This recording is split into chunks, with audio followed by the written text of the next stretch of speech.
Today, our guest is Dr. Daniel Moraru. He is associate professor in Shizuoka University, and he works in field of silicon electronics, and he tried to develop new generation of semiconductor nano devices and nanostructure, and he is aiming to get a single doped transistor. So he will speak about this kind of materials. If you will have any questions, you can type it directly to the chat, or you will have chance ask Dr. Moraru after the end of his presentation. And maybe he will introduce himself better than me. So, Dr. Moraru, please. Thank you very much. I hope you can hear me. Is everything okay? Yeah, we can hear you well. So first of all, I'd like to thank Dr. Raman Bekarevic for the kind invitation and for everybody to find time to attend this talk. It's a very nice event, and it sounds very good that you can do at home at least some thought experiments in the worst case about what we can do in the future once things get back to normal, hopefully. So I'm Daniel Moraru. I'm originally from Romania, actually, but I've been in Japan for quite a long time now, almost 17 years. So in my research, in our group's research, we are actually trying to look at atomic and molecular functionalities in silicon nanoscale devices. Silicon nanoscale devices are the core of electronics, quite well understood devices, but we try to take one step further and look beyond the nanostructure at atomic, molecular, kind of extreme electronics, if you want. So I work in the Research Institute of Electronics in Shizuoka University. And let me first introduce my university. Hopefully you will want to visit us in the near future. So this is a map of Japan. This is between Kyoto and Tokyo, practically in the middle. We are located with two campuses. One is in Shizuoka City, right next to Mount Fuji, and one is in Hamamatsu, where I'm also located. And we have a number of students of about 10,000 and 1,000 or more staff. So from the campus of Shizuoka, you can see the Mount Fuji, and now it's quite beautiful. I think this is a time of cherry blossom, and this is a time to visit Japan if you have a chance, hopefully next year. And Hamamatsu campus is shown here. This is where we are located, more compact campus, but it has several other advantages. And since we cannot travel, I'd like to just show you a few sites very briefly from the Shizuoka area. So not only Mount Fuji, but we have a green tea. It's the best prefecture in terms of green tea, and many beautiful temples and beaches that you can enjoy. So that remains as a homework, let's say, for next year. Please visit us. Regarding Hamamatsu, this is a city of industry in Japan. It is known as a hub for industry, and that's because we have here the Suzuki and Yamaha and Kawai, Roland, Hamamatsu Photonics. These companies were born here, and they still have their headquarters here. And there are others that are also located and quite powerful here. So we have a good collaboration between academia and industry, and everything is nearby in that sense. And furthermore, it's also known as City of Music because of having Kawai, Roland, and Yamaha musical instruments also competing on this ground. I belong to the Research Institute of Electronics. This is an old building. We completely renewed it. I'm sorry, I don't have a picture here, but again, you are all invited to come and visit us on the new location. And what is special about this institute is that Professor Kenjiro Takayanagi developed here on these grounds the first all-electrical television quite a long time ago, so about 100 years ago. I don't know if this is a good thing or a bad thing, but that's one of the starting points for television. So this is the introduction of where we are and what we can offer to you as a tourist or technologically inclined tourist, let's say. So let me now move to the point of presentation that I'd like to make, and that is focusing on the transistors, mainly silicon transistors, and their impact on our daily life and in our future consideration, let's say. I think you are all familiar with this picture. This is John Bardeen, Walter Brattain, and William Shockley in 1947 working on the first transistor. They received a Nobel Prize together, as you may know, and the transistor looked completely unattractive. So there was a piece of semiconductor in contact with a piece of metal, but the key issue was that they were able to flow a current and switch it on and off between these materials, so semiconductors. So instead of a bulky and very fragile vacuum tubes, we can now enter the electronics age based on semiconductors. And you may also be familiar with a refinement that was done later. So for instance, this is a cross-sectional view of an N-type transistor with an N-type source drain and a P-type channel that can be controlled by a gate. That's the typical metal oxide semiconductor field effect transistor that we study even in high school nowadays. Now what happened after that is that we placed millions and then billions of such transistors. We interconnected to each other and created integrated circuits. And over the decades, basically, that's how we are entering the information age. And the event that is shown on the left upper part of this slide is actually the trigger into the information age as we know it today and benefit from it. How we reached today's performance is by continuous miniaturization. And you may also be familiar with Moore's law, which describes as a function of years what happened in the industry led by Intel in terms of minimum feature size of the transistors. These were definitely reduced, as the yellow dots show, going nowadays in the 2015 and later to dimensions of 10 nanometers or less. So this is an SEM image from Intel of a 22 nanometer node, and this is already the FinFET design is proposed there. Why we struggled to make the devices smaller and smaller is practically in order to enhance the transistor density and implicitly enhance performance. So now we are at the order of billions of transistors per integrated chip. So the question for us as researchers is what's next? What are we doing after this? Because we are certainly facing a wall quite soon. So from my group's perspective, we think, at least as a thought experiment, of low power consumption in the future. We can treat electrons even one by one. And we want a compact design. We should think even about designing atom by atom the devices. Each atom starts to be very critical. We should involve fundamental physics. Quantum mechanics should take the priority from now. And at the same time, we should maintain CMOS compatibility. So silicon as a platform is quite important because of its abundance on Earth. So our research topic, our concept around our research is single electron tunneling using silicon nano devices. And in fact, we try to find mechanisms that could be implemented in the next generations of electronics,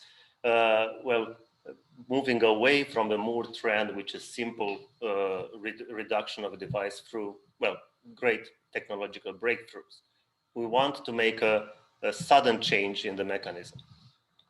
So let me show you a very simple picture of what we mean. So as a target, we can think, nobody stops us from thinking about an ultimate level of capability that we want to achieve.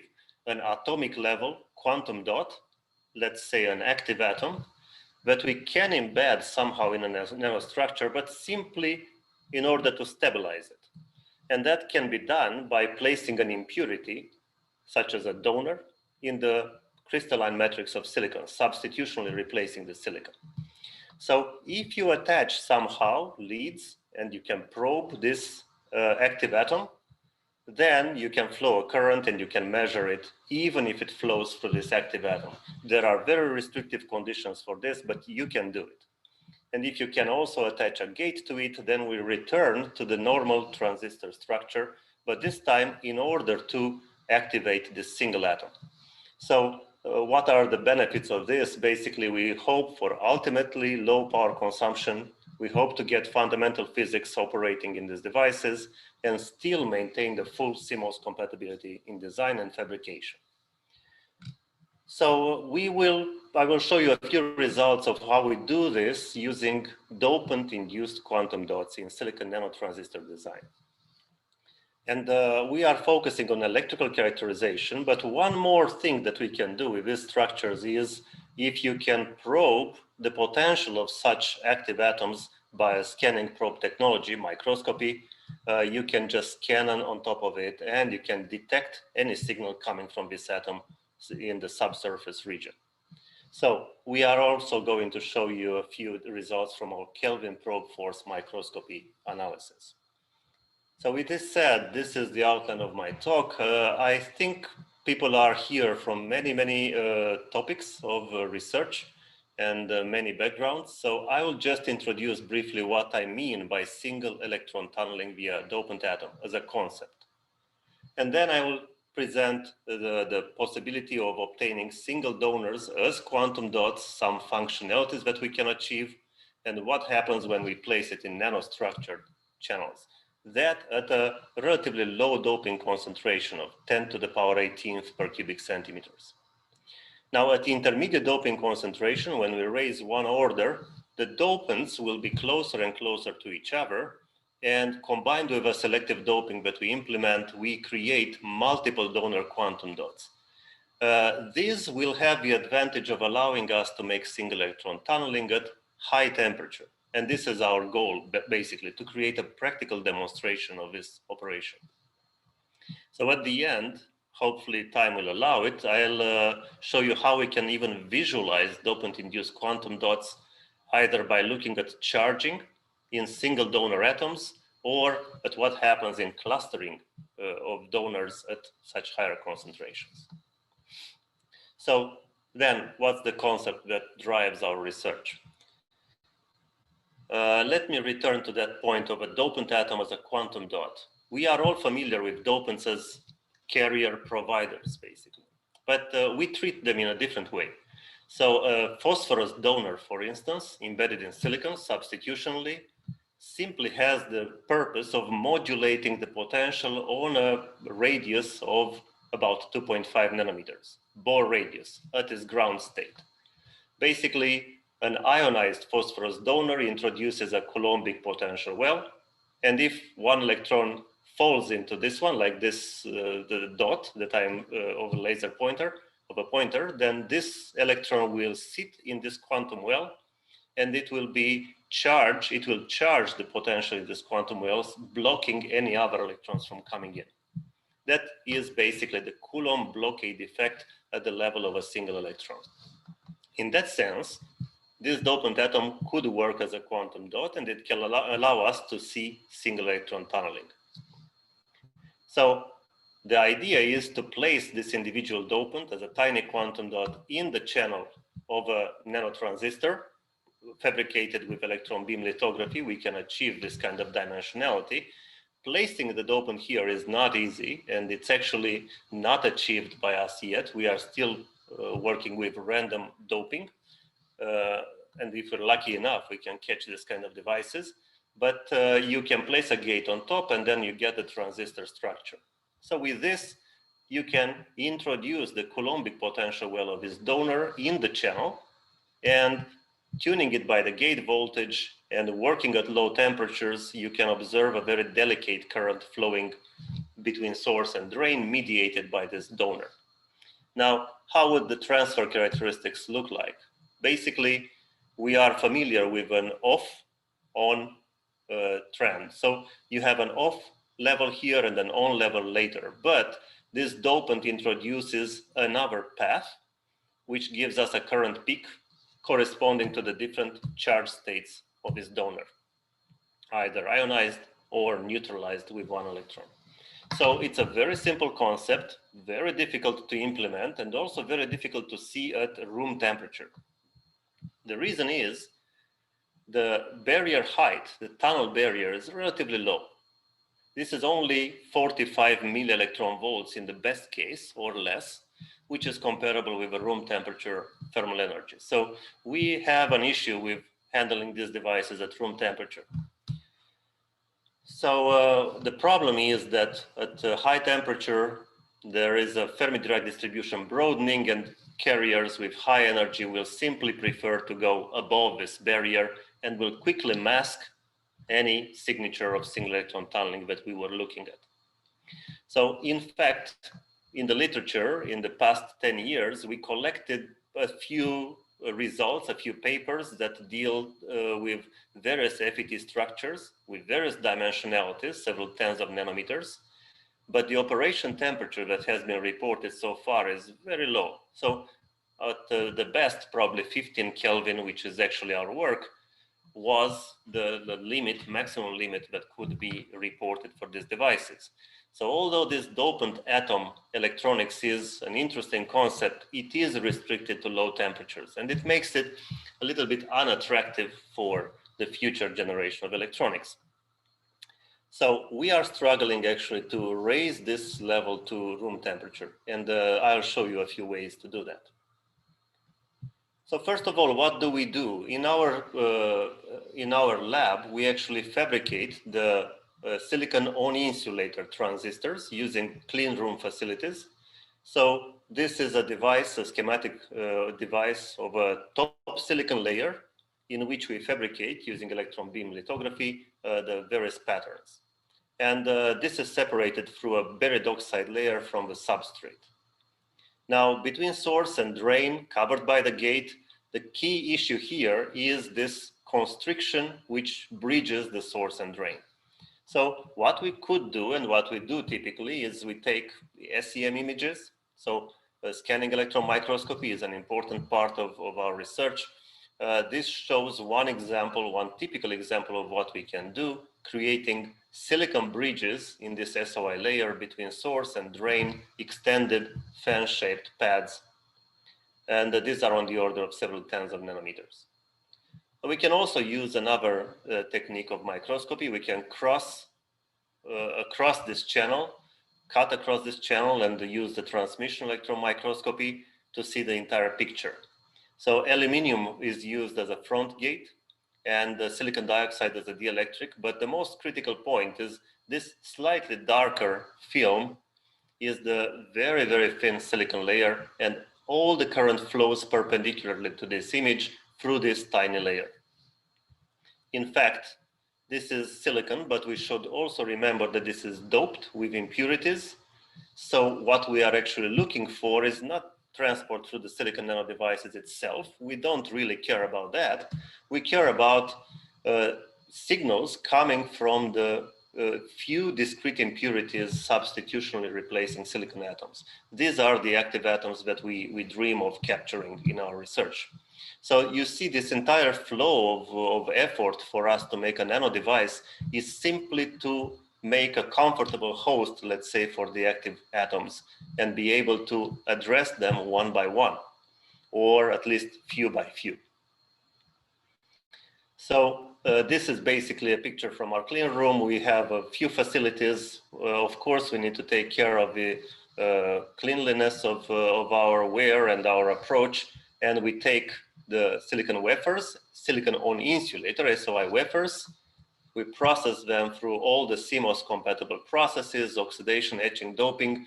Due to lack of time, I will not describe this in details. Our key facility is electron beam lithography. This is one that allows us to pattern 7 nanometer features in resists and then transfer them into the silicon. And well, with some skills and know-how, we can create devices which have a source, a drain, and a gate nearby or on top, with dimensions on the order of several tens of nanometers quite easily. Then we take them to measurements, and we fabricate FETs, transistors, as well as diodes, but basically we will focus on transistors during this work. So let me show you what happens at low concentrations, basically. Since we cannot see what is going on in these channels, we use these illustrations for schematic interpretation. So at 10 to the power 18th per cubic centimeters, the distance between two donors is 10 nanometers. For us, this is huge because 10 nanometers is, roughly speaking, the dimension of our devices. So just a few donors are located near each other and sufficiently distanced from each other to be treated individually. And if you tune all the biases properly, the IV characteristics can show this kind of current peaks before the full onset of a current. Because these peaks are quite different and have different shapes, we easily ascribe them to different phosphorus donors. And each of these phosphorus donors actually carries electrons one by one. Please note the low temperature, it's 15 Kelvin, it's very cold. So these phosphorus donors carry the signal under these bias conditions with electrons flowing through the Coulomb blockade phenomenon, single electron tunneling. This was actually our first entrance point in this field, published in Physical Review Letters together with Professor Tabes. Then what we can also think about is the following. We can also use such a current peak, and in some instances, if you measure an up ramping and a down ramping, we can observe some hysteresis somewhere on this peak. Hysteresis is typically ascribed to charge trapping or charge memory, let's say. And in that sense, we can monitor what happens in time domain, and switching between these two levels happens basically randomly as a random telegraph signal. This simply means that in these devices, we can detect using current flowing through the donor as a quantum dot. We can detect charge trapping in another donor located nearby. That's a fundamental concept for memory. So of course, it requires a lot of optimization, but as a proof of concept, it should work. One more thing that you can think of is irradiating light on such devices. And if photons are absorbed in this very thin and very delicate layer, let's say, of a channel, electron-hole pairs are generated, and an electron could be trapped in a phosphorus trap located near the current flowing path. So with that, we tried the dark conditions compared with under photon irradiation with different photon intensities, and again, random telegraph signals are observed dependent on the flux, which actually indicates a kind of a single photon detector using atomic structures. So this is another proof of concept, again, only valid at low temperature. So both these functionalities are limited, as I explained before. And if you are interested, however, in these low temperature functionalities, please look at this nanoscale research letters. This kind of explains our view 10 years ago already about atom devices based on single dopants in silicon nanostructures.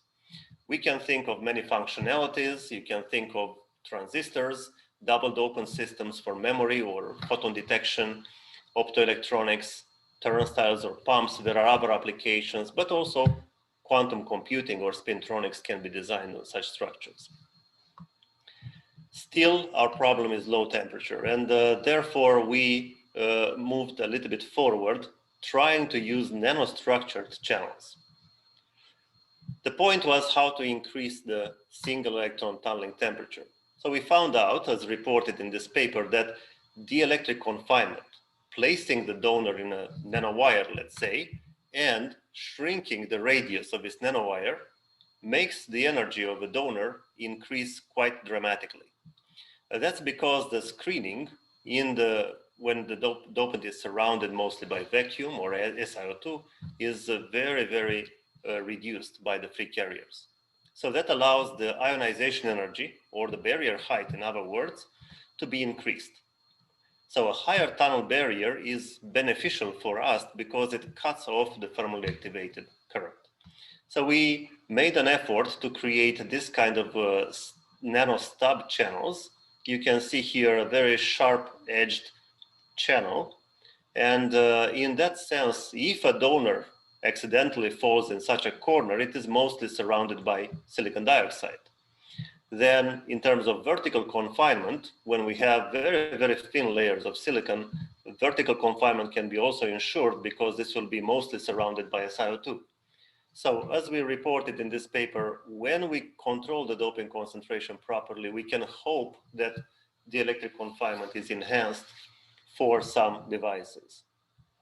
So I will only show you our champion data, basically, looking at the IDVG characteristics for different temperatures.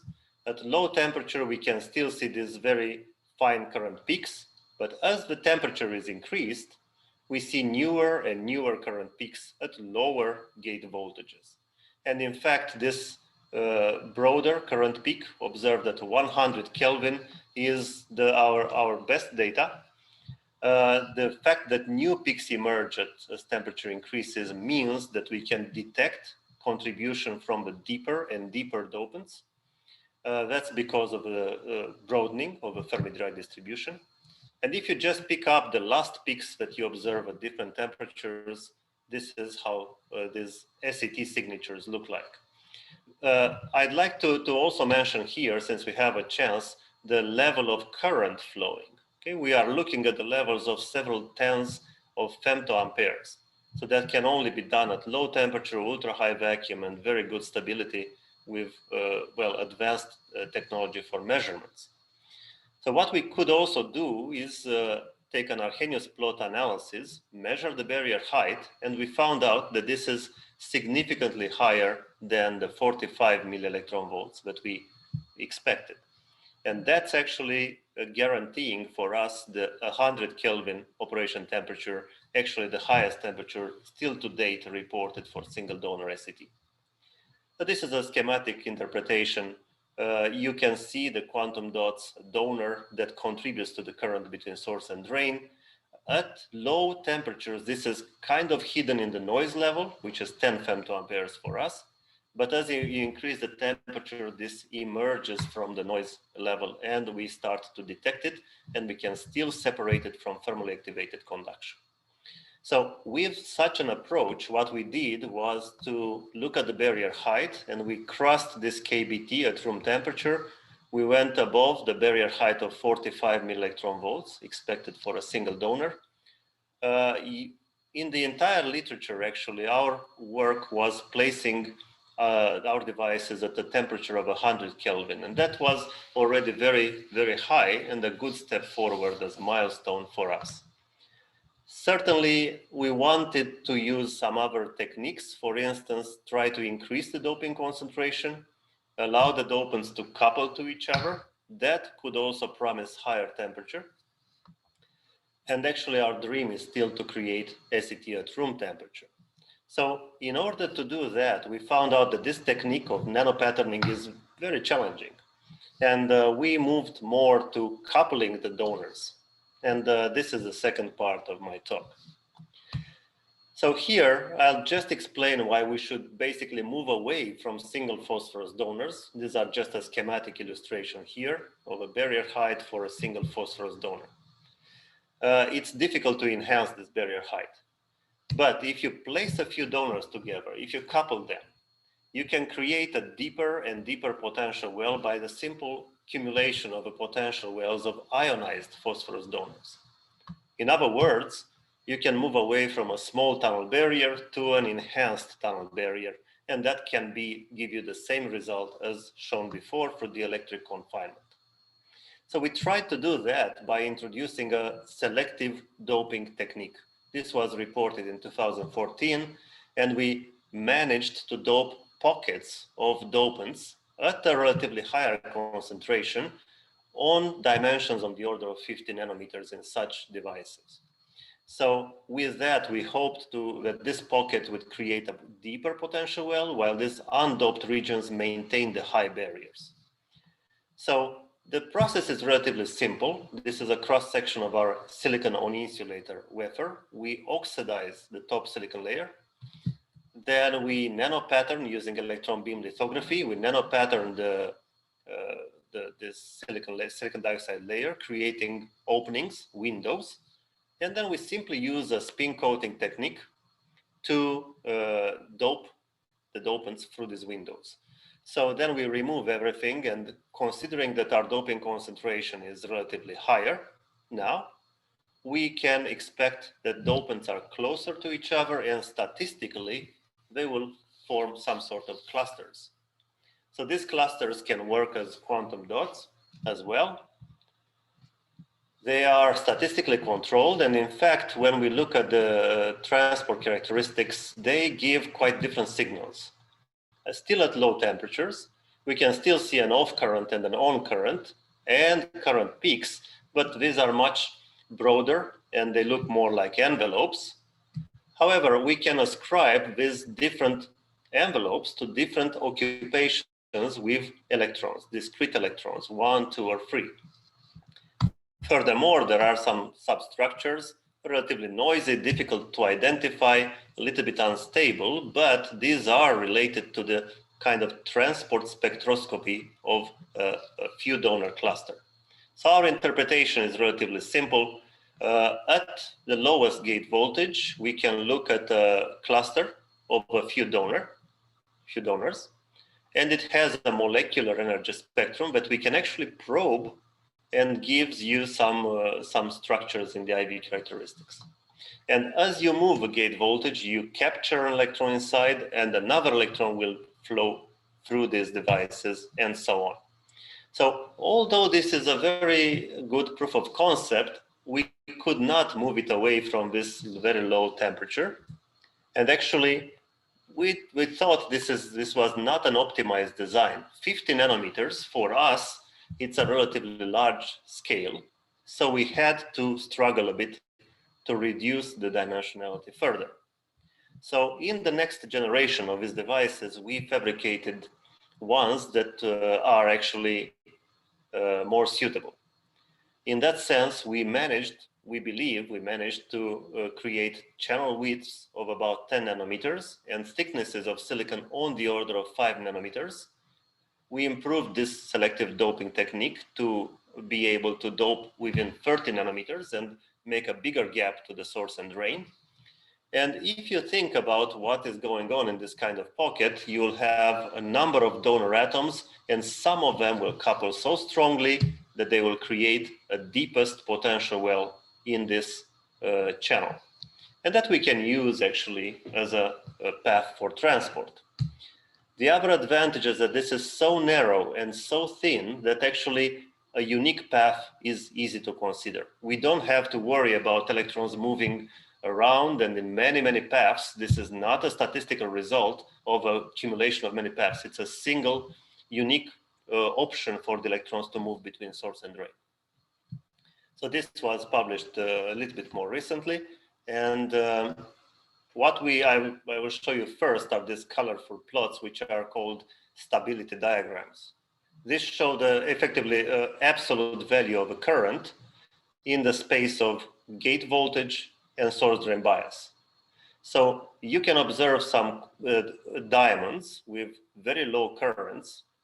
They are very beautiful, but unfortunately our analysis showed that this come from single electron tunneling still, but through a quantum dot which is quite large. It has dimensions of 100 nanometers. These are not the dopants that we were looking for, and those dopants are actually hidden in this weak signal that we observe at the lowest gate voltages. This may be the signal of transport through a few donor molecule.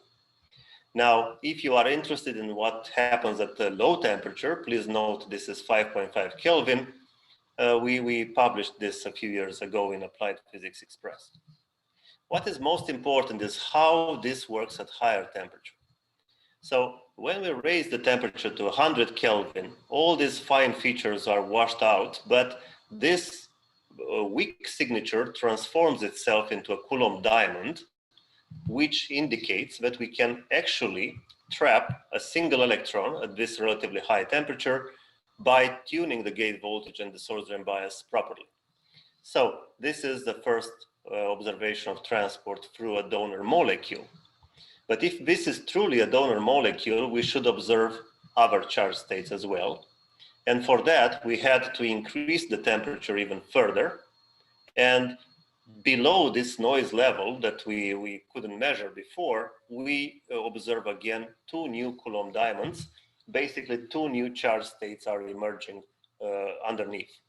So then, with the electron from before, we can start the interpretation as follows. When we tune the gate voltage, we can still see single electron tunneling as a dominant mechanism, but also we can trap these electrons inside the quantum dot, and we can count them very discreetly and precisely. So single electron tunneling works at 150 Kelvin. It's very nice. We hoped it would work further, but at 200 Kelvin, this is completely washed out, and we can understand that, well, thermally activated conduction starts to become the dominant mechanism again, the mechanism that we try to avoid. So basically, looking at the IDVG characteristics, you can see the very clear signatures of SET at the 100 Kelvin and the 150 Kelvin, the blue curve. And even we can see some weak inflections at room temperature, 300 Kelvin, labeled as ABC. Why this can be obtained is because from an Arrhenius plot analysis, the barrier height is relatively high. And that is 150 milli-electron volts. Now it is significantly higher than these parameters, and this allowed us to see the high temperature operation. And this was actually published in APL. So I'll skip the details of why these inflections are still maintained. It's a quite interesting phenomenon. It is called Coulomb blockade of activated conduction, but let me skip over this. And I'll just take you to where we are actually in this journey towards room temperature. So we started from single donor concepts, single donor quantum dots, and moved all the way up to 100 Kelvin. But with this coupling of a few donors into a sort of a molecule, we can demonstrate 150 Kelvin quite easily. But, and also Coulomb blockade somehow works at room temperature in some shape, but it's still far from what we want to do, SET at room temperature. So we may need to tune further the consideration, to think about selective doping optimization, random distribution of dopants, and so on. Or even we can use the counter doping with the opposite type of dopants. So I will not go into the details, but since this is aimed basically for microscopy, I want to show you one more facet of our research in just 5 minutes, if it's okay. That is, we talked so far by of addressing these quantum dots through transport, electrical transport, very delicate currents, and at very low temperatures. But can we actually see them in a way? And our research actually shows that we can use Kelvin probe force microscopy for that.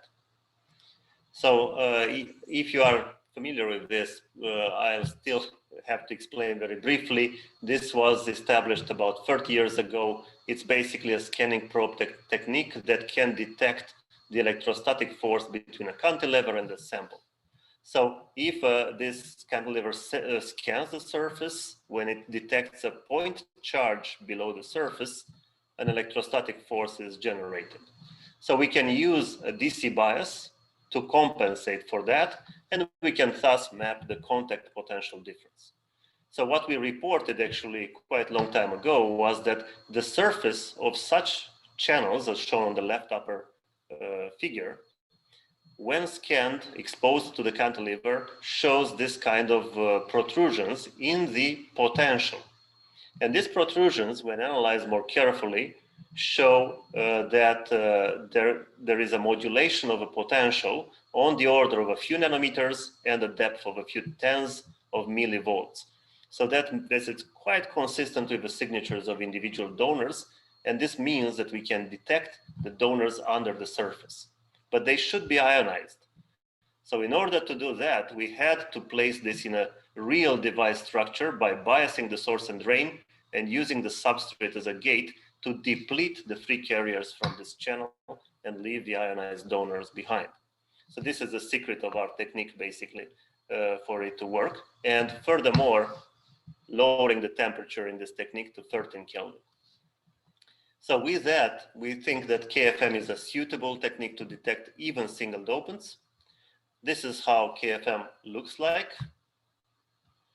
We are able to operate and to monitor the surface potential in a wide range of temperatures. And if you imagine that in your silicon channel you have a few donors and each carries a Coulombic potential, we should be able to map a kind of a potential landscape as shown here within a few tens of nanometers. So that can be done in principle if you apply the backgate in such a way that the free carriers, the ones disturbing and neutralizing the donors, can be eliminated. So I will show you a few results of how this can be really applied to an experiment. So this is actually a low temperature measurement of one device at 13 Kelvin. And we searched a lot for such a signature, but when we apply negative gate voltage, we are able to find some potential wells in some locations as labeled here. And even more interesting, if you relax a little bit the backgate voltage, you allow the electrons to come back into the channel, we start to see the disappearance of some of these potential wells one by one. And eventually they all disappear. And the reason for that is schematically shown here. As we apply more positive gate voltage, electrons come in and neutralize one by one the potential wells of the ionized donors. And this was also published quite a long time ago as a proof of concept of what this microscopy technique can do.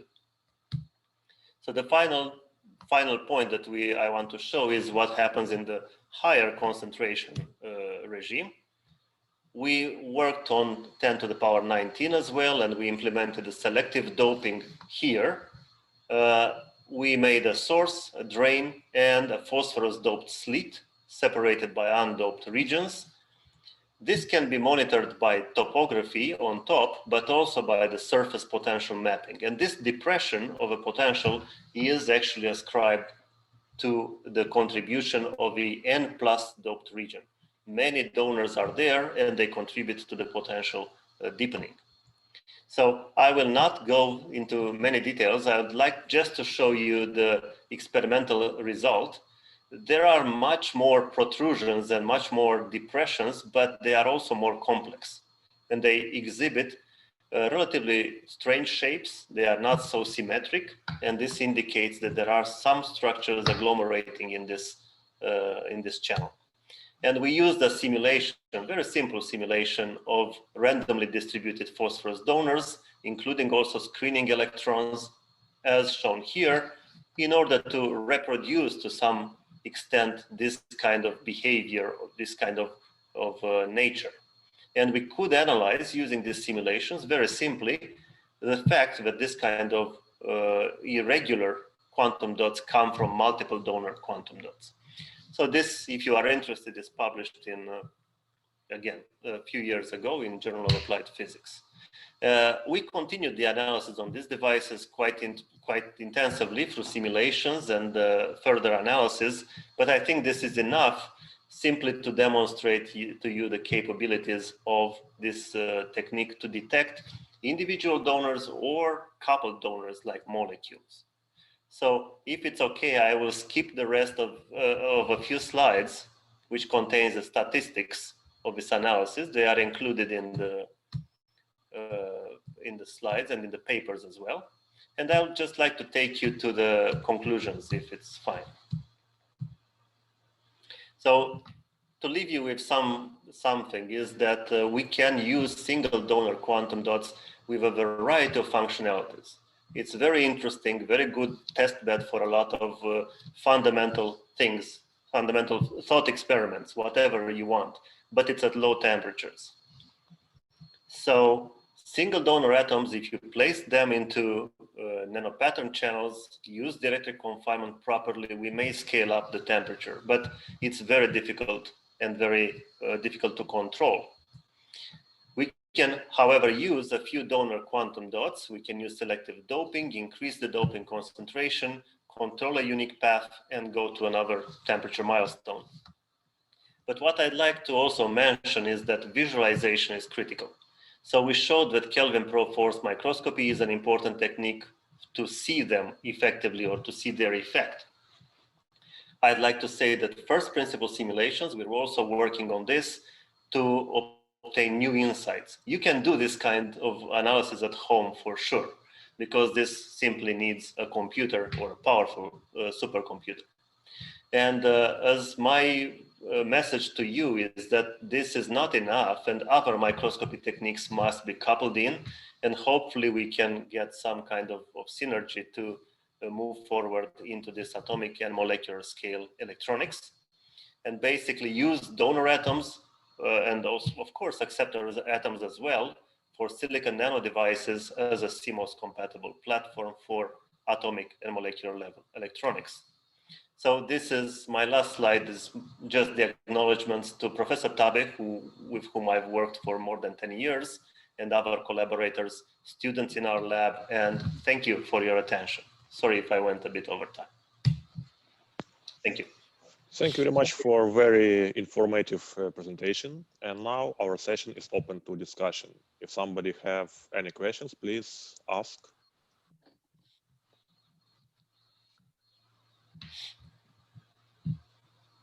Hello, can I ask a question? Sure.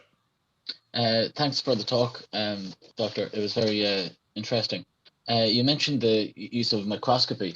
Have you ever tried using scanning tunneling microscopy or scanning tunneling spectroscopy to map out the electric potential of the dopants? Yeah, so actually we haven't, but this research is carried out mainly, I think, the leader in this field is in Australia, in New South Wales University, and they show the demonstration of a detection of the density of states, right, induced by the donors. Mm-hmm. However, there is one detriment here, the fact that this is only the top few monolayers can be detected by STM. And the surface must be pristine, so there shouldn't be any oxide layer on top. The advantage of Kelvin probe force microscopy is that it allows you to detect even if the dopants are a few nanometers away from the surface, because of a long range electrostatic force. So, but in terms of capability, I think STM is also very powerful. Okay, thank you very much. And actually, I've one more question, if sure. The chair will allow. You're using phosphorus atoms as dopants, and you go from like single phosphorus to few phosphorus to generate a larger potential. Have you used any other dopants to try and generate similar quantum wells? Yes, a very good question. And actually, phosphorus is kind of the typical dopant in electronics. Arsenic is another option, but we try to avoid it as much as possible. And boron we are using as acceptor. So we're trying to show the complementary side of this view through acceptors, which could carry single holes. And actually, we have the complementary results obtained. And what is even more interesting, nowadays we're trying to put them together, and our main topic nowadays is diodes, p-n diodes. So we are working on detecting single donors in combination with single acceptors, and these allow us to make transport between band-to-band tunneling, in fact, between the two sides. So this is another level actually of research, using both donors and acceptors together in a device. Our dream is the atomic p-n diode, basically. Another dream. Okay. Thank you very much. Thank you. Thank you for your questions. Okay, we still have some time for discussion. Somebody else maybe want to ask? If not, I would like to ask questions about this. You mentioned that clustering of phosphor donors can help you to increase temperature. And my question is about the size of this cluster. Because as I understand, if this clusters will increase the size, it will widen this quantum well. And what is the optimal size you expect of? Yes, this is, of course, a very, very important question for us. And the size is, so what's the importance of size of a quantum dot? It is in terms of charging energies, basically. So if the size is too large, the capacitive coupling to the surrounding environment is also relatively large. That means the charging energy is very low. If you place one electron into such a quantum dot, it doesn't have much effect. That's why we don't see Coulomb blockade in daily life devices. So once the quantum dot is very small, on the order of Bohr radius, a few nanometers, and if you place a single electron there, the charging energy is so large that another electron will be blocked from coming in. And that allows us to see single electron tunneling as a mechanism.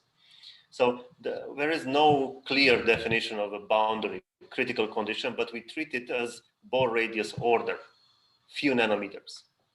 That's why basically we need to dope them very precisely and also very relatively high doping concentration. Okay, thanks. Anybody else?